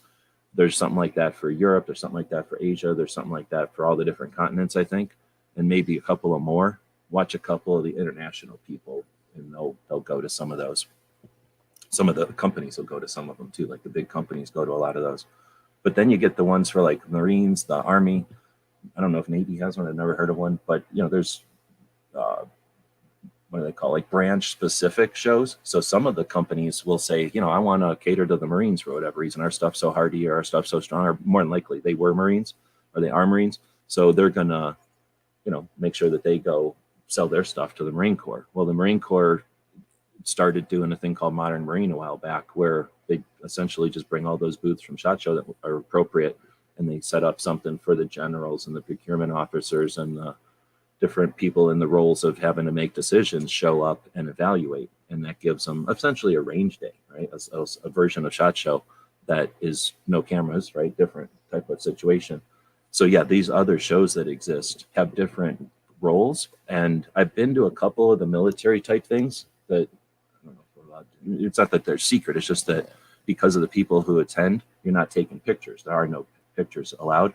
I've been to some of those, and that's the problem. Is they're interesting and it's neat, but I don't care about pulling triggers. I've pulled triggers on interesting guns that, like the what's that? The like a rocket launcher, not a rocket launcher, the grenade launchers and stuff. You don't hardly even get to shoot that stuff in a regular basic training or nothing. Unless your job is to shoot them, you're not shooting. So for that kind of stuff, it's neat if you really want to value the experience. But since you can't take pictures and those people are not there to do interviews, or like they're not the people you would ever want to interview, maybe the manufacturers, but like, the other people aren't in roles that they're public relations or anything. So they're just sort of personal experience and maybe creating contacts. So then you have to get invited and have to have a reason to be there. You don't just show up to these kind of events either. So that's my take on that. It would be probably neat, but I'm not that interested in all of the munitions and everything. I'm barely interested in planes. I almost am not interested at all in tanks and that kind of stuff. Aside from maybe looking at like some kind of a radio truck or something, like I let that go to somebody who really is interested in it. You got any interest in going to something like that? I'm assuming no. Yeah, not really. I'd probably watch a video or two on it just to understand the scale of it, where it fits in and everything, see what kind of booths are there. But is the specifics of it, or I'd leave that to somebody else. Ghost is saying that Pendleton brings a bunch of companies every year for gear testing. He was invited but couldn't make it. The I don't know which one he's talking about, but at this point they might actually be more camera friendly. All right, well, we're about 90 minutes, and I think we hit all the starred ones there. Yeah, we did. Milsurp said our condo resort is 4 blocks from the expo, so Uber is going to be the way to go, especially 4 people are splitting the 3-bedroom and going to split the Uber.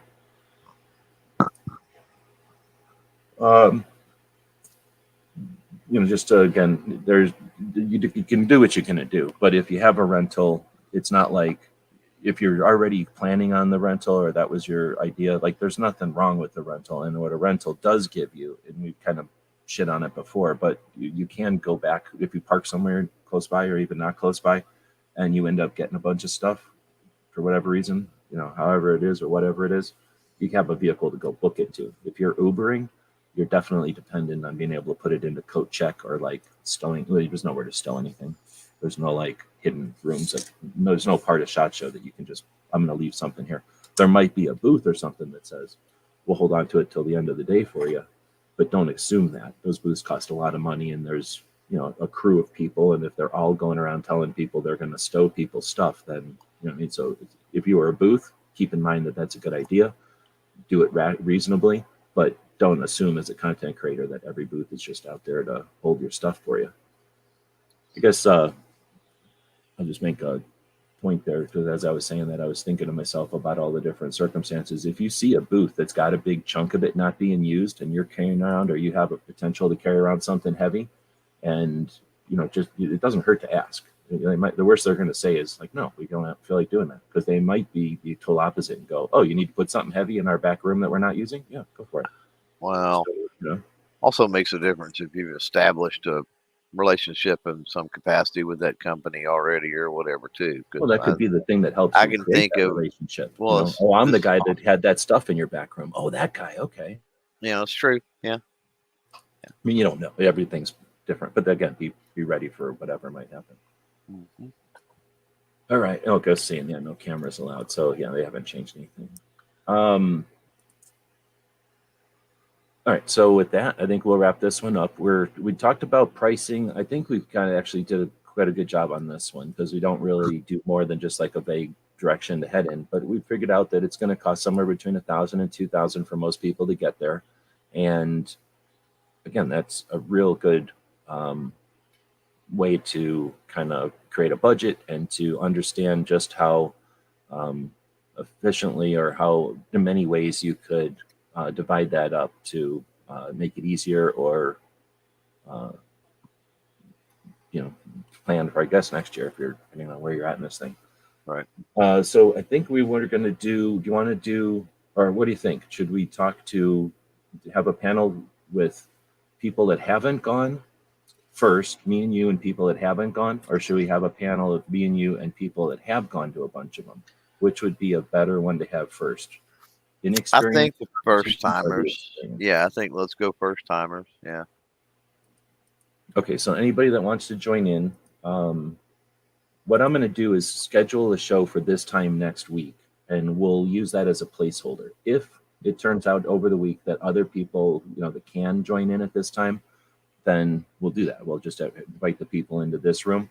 If, however, people are able to listen now, but there's no way they can actually be part of a conversation at this time of the day, then we're pretty flexible. So we can, use this show next Tuesday for something else, and then, bounce it, the actual conversation, to a later time in the day or something. But let's shoot for next Tuesday. Am I crazy? Is there like a holiday next Tuesday I'm forgetting about? Nope. Christmas or something. So next Tuesday's the 13th. If you're listening to this and you're interested in being in a conversation, we're not going to put you on the spot or nothing. But if you have any questions, or if you just want to chat about it, wander around, discussion about SHOT Show, or if you have specific questions too. On the other hand, if you're not a new person who's going but you have questions or something to bring up, feel free to contribute or ask or suggest, right? So we can have a conversation about that. Right. Okay, so if you ever want, I can get you in. Well, where is it? I guess. But yeah, appreciate the invite. I know Ghost would probably be interested in that one too. But I don't know. I'm leaving it open. I like to travel, so if I can ever get to the point where I'm basically just paying off a pile of bills, once I pay off them bills and I get back to where it's a normal situation again, then I have all intention of traveling again. I'm a traveler. I like traveling. So, oh, it's up in Chicago.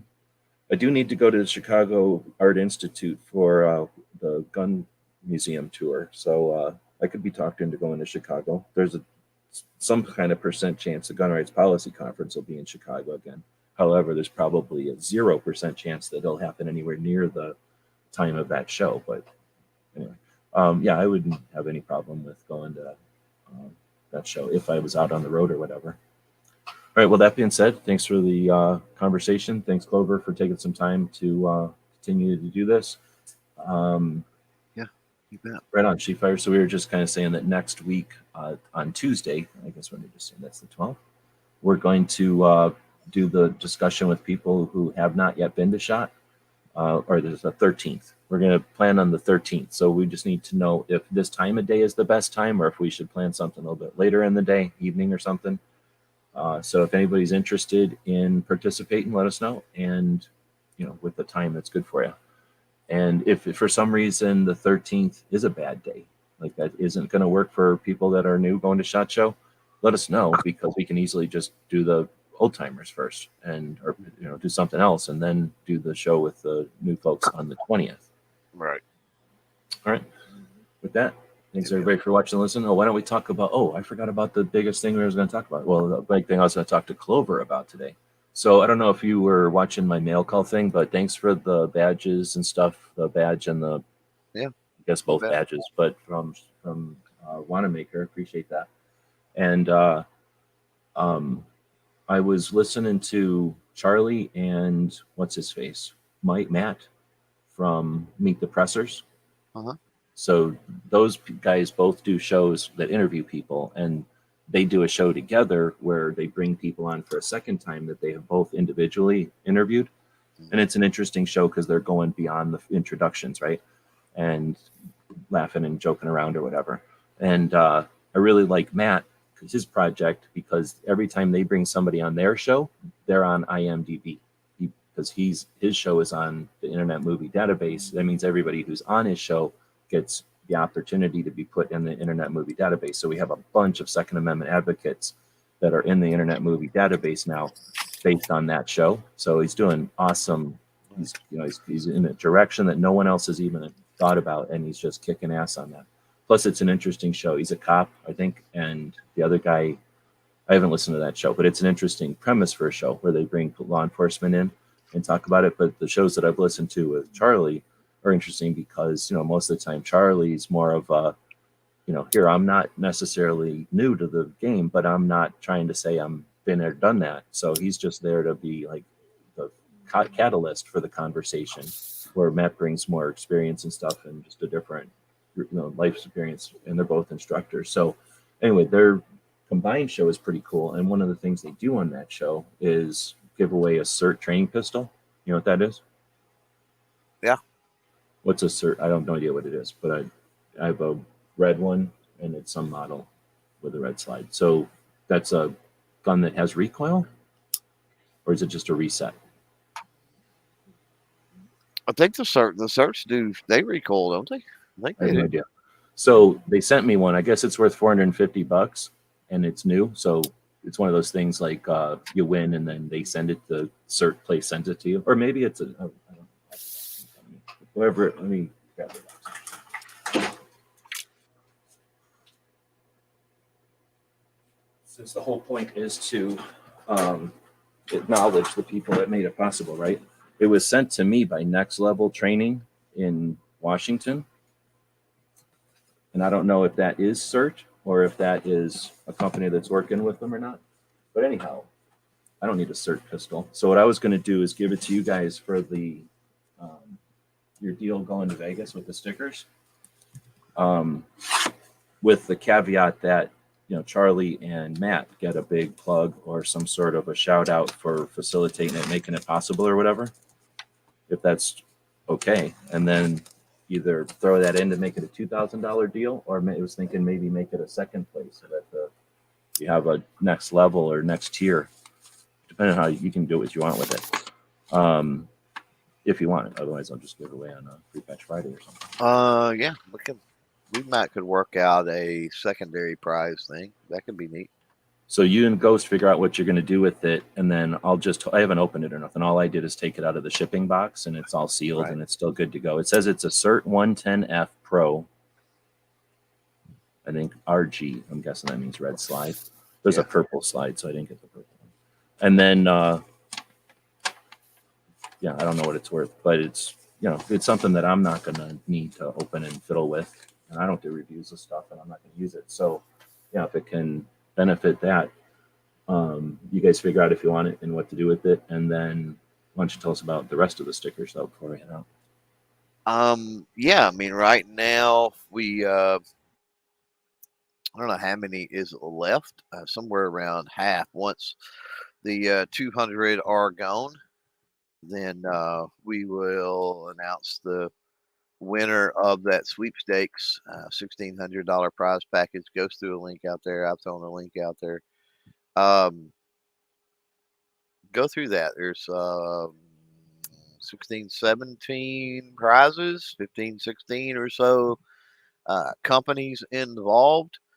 Um, pretty cool opportunity. Keep in mind a few things with that. Um, if you've bought stickers previously, keep in mind that you don't have to buy 5 at one time to get the extra entry. So if you bought 1 or 2 and you want to add another 3 or whatever to get you to 5 to get the extra entry, as long as there's stickers available, you can do that. You're not limited to the stickers you can pick up. We've had some people get as many as 10 and certainly appreciate them. And of course, if they've gotten 10, they've gotten 2 extra entries, which is also cool. And then we've had some folks that, have purchased the stickers, but they gave their spots away. They contacted us and said, "Hey, put so and so's name on the entries," right? Which is pretty awesome. So I won't name drop any of those people, but that's very generous of them, not only in helping with our project, but also in giving somebody else out there an unknown opportunity. If one of those people win, it's going to be interesting because they did not did not participate. So yeah, and then Ghost, thanks for that, Ghost. He says you can request a specific number if it's available. Yeah, if you want 1001 through 200, if you want a specific number out of there, um, you can claim that number, and we'll make sure you get that number on your sticker, assuming it's not already taken. We've got about a half a dozen at this point that people have claimed specific numbers. So, and I've highlighted those in my little database. That way I know those are locked in. But if they're not, then you can certainly are welcome to pick your numbers, so to speak, with the stickers. So again, every sticker is an entry. Every 5 stickers get you an extra entry, and yeah, no no limits, but there are 200 overall is limited to 200. So once they're gone, they're gone. Right on. So Ghost saying that next level is the one that makes that CERT, and CERT stands for Shot Indicating Resetting Trigger. So the issue with most striker fires is once you pull the trigger, it requires the action of the cycle of the action to, or the movement of the cycle of the action to reset all the pieces, push the springs back into place. So there's been a couple of attempts to make drop-in things to make a striker fire gun into a training gun, a gun that can not have to have the gun cycle in order to get the trigger to work again.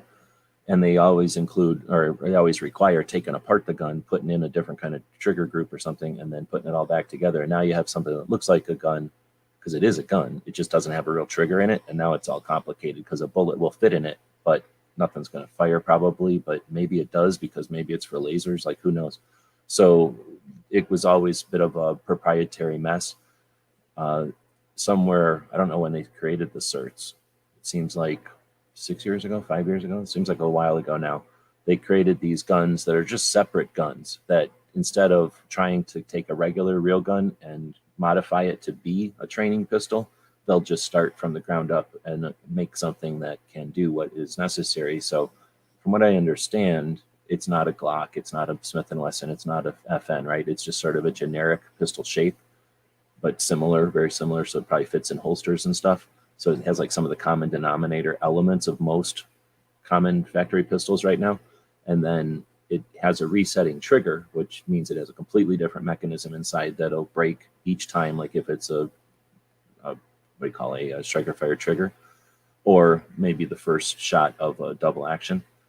And then it also has a shot indicator. So it shoots a little LED dot out the barrel that can be sighted in, I'm guessing. And then that way, if you're in like a simulator or some sort of environment where you've got like a screen or something that's being projected, a scenario is being projected, and then you've got some kind of a little reader that's looking for that red dot in order to triangulate whatever, like your shot on the scene to be like one of those shoot no shoot type of scenario trainings, right? It can do that, and then it can also work with those like target programs or apps. What will like watch your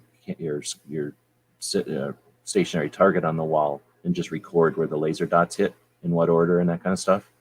I think they can even show you like your squiggle, like when you pull the trigger, it'll shoot that red laser dot, and it is going to be moving because unless you're a robot, you're going to move it. And then they can even record, some of those apps and stuff can record your movement during the trigger break, which can be, super critical for marksmanship type shooting, right? So I know people won't shut up Yeah. about them. They love them, but they're $400, so they're nowhere near. And they're, it's like saying to an old guy, "Hey, look, we made a thing for introduction to guns that's great and new." I'm like, I Right. don't care. Like, it's awesome for you, but I know how to pull a trigger already, and I'm not practicing that anymore.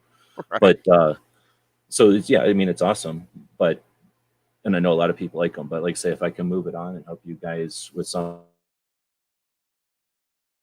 and like say figure out the only stipulation or requirement I'll ask is that you give Charlie and Matt something in there because and none of that might be a burden for what you guys are trying to do. So if it doesn't work, I get it. We can do something else with it. But if you can make that work, then hopefully that can help you guys get it to shot. And thanks to Charlie and Matt for moving that to me. I'm guessing they would appreciate some kind of review, and I don't think I would be able to give them anything, cert or them any kind of return on that because nobody's going to watch my channel for a review on that pistol. Yeah. Let's see. So yeah, with that, we'll wrap this one up. And thanks everybody again. It looks like She Fires is going to be available next week. So if that works with others, that would be a fun conversation to have and hopefully beneficial for everybody going and everybody who's just interested in paying attention and rooting for those individuals who do value their voice going forward into 2023. All right, anything else on the way out? What do you Nope. got? Anything else today? Ghost has a show tonight. Yeah, Armed Citizen podcast tonight. I might actually get a video dropped on evolution of my EDC rotation. We'll see. I've had an auction last night with a bunch of stuff. Thanks to everybody who bid. If you are listening to this and you're one of the people that bid, let me know and I'll hook you up. I don't send the stuff out from the auction, but I can just send you stuff. And then tonight I have auctions happening over at Pot of Gold for a bunch of patch sets, like just 5-6 patches in a set. They're at like $20 right now, so they're not super expensive. Hopefully they will be because there's some rare patches in there. And then one of our playing card decks, those are made. We had those made the old-fashioned way where they take a piece of cardstock that's as thick as a playing card and they print the card out on one side and the backs on the other, and they stamp it all out, the entire deck out of like a poster in one move. So before they cut them up into decks of cards, we bought a bunch of just the sheets, and they're the size of a poster, but they're real heavy. And then they're the cards. They're a deck of cards. We have those for sale at the store for $100 if you're ever interested in buying one. We roll them up into a tube and ship them to you. But over on the auction, we've got a sheet with an uncut sheet with the couple of decks of cards at auction. Try to raise some funds. So if anybody's interested in that, or somebody who might be, that's what we got going on tonight. We'll be watching that live. There's like a zillion. It's 211 auctions or lots, and almost all of it is bulk ammo, reloading components, or like my patches. It's pretty much all ammo and reloading components, and some reloading machines and stuff. So if you're interested in any of those things, watch that while you're listening to Ghost Show or whatever, or throw some bids in now. You don't have to be there when the bidding's happening. Let's see. Oh, I did that. Okay. All right. Well, thanks. I should get. I'll put this in for an outro, I guess. Tonight's episode, Murder by the Numbers. GearWebsites.com is your source for firearms-based playing cards and books. We also have mugs, shirts, and posters with designs that we've made live. Of course, we have patches. Every Friday is Free Patch Friday. We appreciate your support. Thank you for shopping at GearWebsites.com. Thank you for supporting our projects. If you'd like to buy us a cup of coffee, check out our Patreon channel. The guys and gals at GunWebsites.com encourage you to take a CCW class every year, practice at least once a month, and carry every day. Thank you for watching GunWebsites.com.